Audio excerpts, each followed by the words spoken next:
সুতরাং আল্লাহ রাব্বুল আলামিন রিজকের মালিক, একথা বিশ্বাস করতে হবে। সেই বিশ্বাসের অর্থ এই নয় যে আপনি চুপ করে বসে থাকবেন আর ফেরেশতারা রান্না করে আপনারে রূপচাঁদা মাছ খাওয়াই দিয়ে যাবে, এরকম বিশ্বাস করতে হবে, কাজ করতে হবে। এর ফলে আল্লাহ রাব্বুল আলামিন রিজকের ব্যবস্থা করবেন। ঈমান আনার পর প্রথম যে কোয়ালিটিটা হবে, সেই কোয়ালিটি হচ্ছে পার্সোনালিটি, আত্মসম্ভ্রম, আত্মমর্যাদা।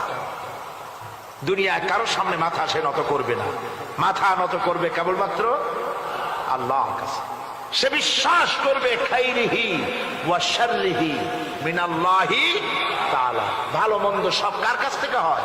আল্লাহর কাছ থেকে হয়। সে কিছুতেই বিশ্বাস করবে না যে কোনো মাজারের কাছে গেলে, কবরের কাছে গেলে আমার তকদির পাল্টে যাবে। কোনো মোমেন তা বিশ্বাস করবে না। কথা বুঝতে পেরেছে?